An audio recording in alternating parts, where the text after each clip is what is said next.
안녕하세요, 태친입니다. 국내 스마트폰 경쟁에서 작년 7월에 LG가 떠나고 샤오미와 모토로라가 국내 시장 3위 자리를 두고 다투고 있는 상황이죠. 모토로라는 세계 최초로 휴대폰을 개발한 회사였고 한때 노키아와 휴대폰 사업에서 1, 2위를 다투던 업체였습니다. 모토로라는 시장을 지배하던 1990년대 초에 이리디움 프로젝트를 시작하게 됩니다. 이리디움의 원자번호와 같은 77개의 인공위성을 쏘아 올려서 나중에 인공위성 66개로 축소되었죠. 인공위성 통신망을 구축하고 지구 어디에서도 통화가 가능하도록 만드는 프로젝트였습니다. 모토로라와 세계 주요 통신사들은 50억 달러 투자했는데 1998년 11월 서비스 개시 후 약 9개월 만에 파산보호 신청을 합니다. 그리고 결정적으로 2007년 1월 9일에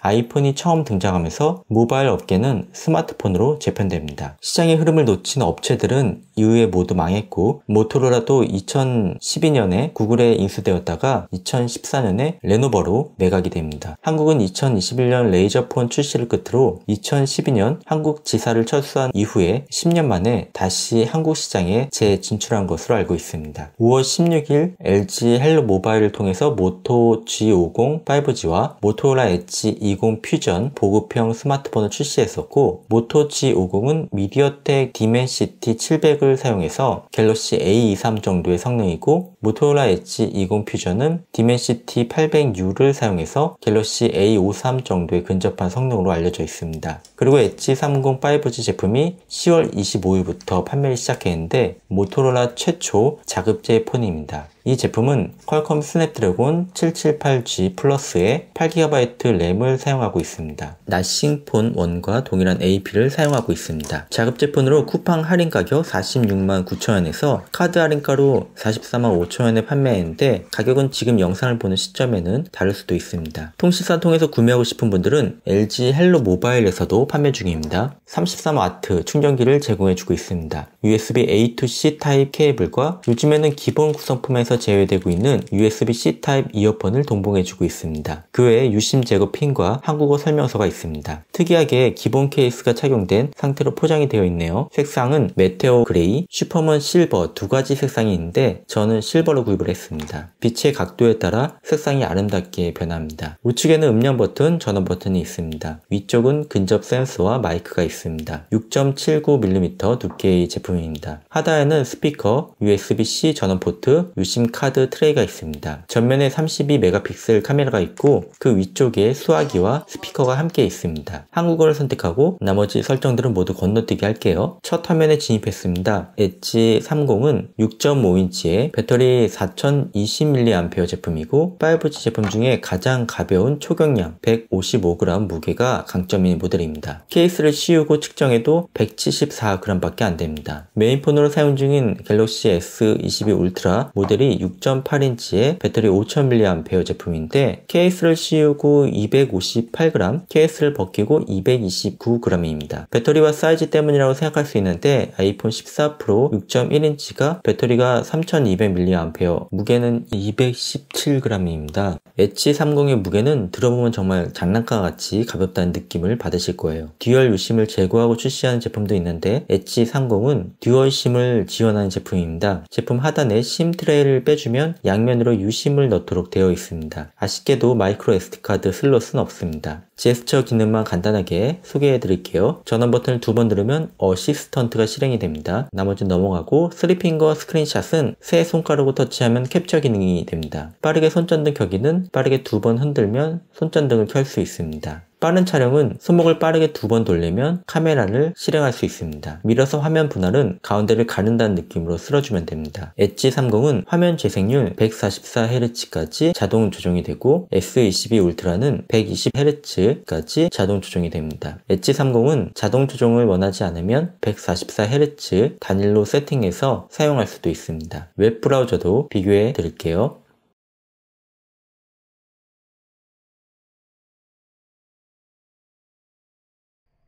네, 이렇게 비교를 해봤습니다. 둘 다 바닥에 놓고 보면 흔들림이 있는데 엣지 30이 조금 더 흔들림이 발생됩니다. 엣지 30은 돌비 애트모스 음질도 확인해 보겠습니다.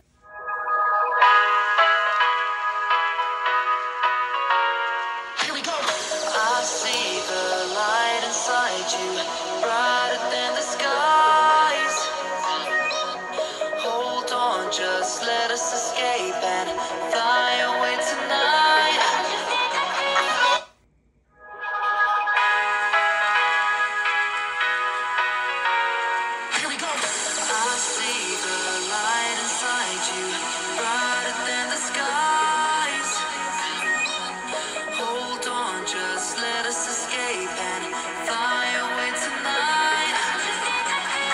이번에는 화질 테스트를 진행해 보겠습니다. 위쪽 엣지 30이 2400에 1080 해상도고 아래쪽이 갤럭시 S22 울트라는 3088에 1440 해상도입니다. 둘 다 OLED 디스플레이입니다.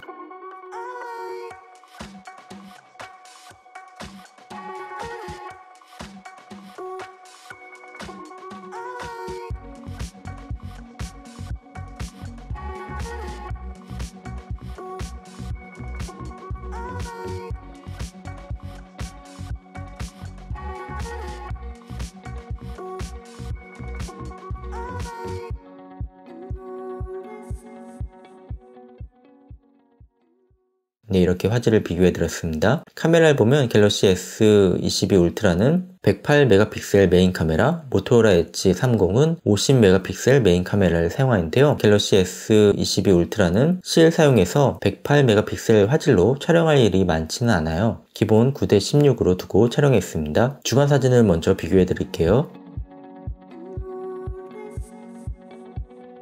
주간 동영상 촬영 영상입니다. 둘 다 손떨림 보정 기능은 켜져 있습니다.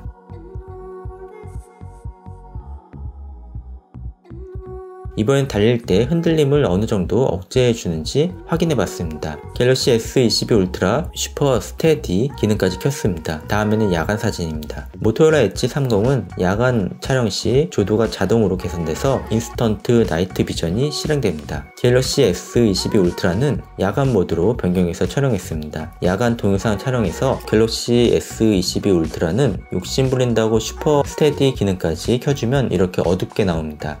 야간 촬영은 동영상 손떨림 보정 기능만 켜주고 사용하는 게 좋습니다. 다음으로 AP 성능을 보겠습니다. 엣지 30 5G는 퀄컴 스냅드래곤 778G 플러스 8GB 램에 저장 공간 128GB, UFS 3.1 탑재로 쓰기 속도 644MB, 읽기 속도 956MB/s 나왔습니다. 갤럭시 S22 울트라는 스냅드래곤 8 젠 1에 12GB 램, 256GB 롬입니다. 엣지 30은 싱글 826점, 멀티 2875점이 나왔고 3D 마크 테스트는 769점 나왔습니다. 이제 엣지 30의 단점을 말해보려고 합니다. 삼성 같은 제조사는 통화 녹음 기능을 별도로 탑재해서 통화 녹음 안내 멘트 없이 녹음이 가능합니다. 엣지 30도 국내에서 제품을 판매한다면 최소한 현지화 작업은 해서 출시해줬으면 좋았을 것 같습니다.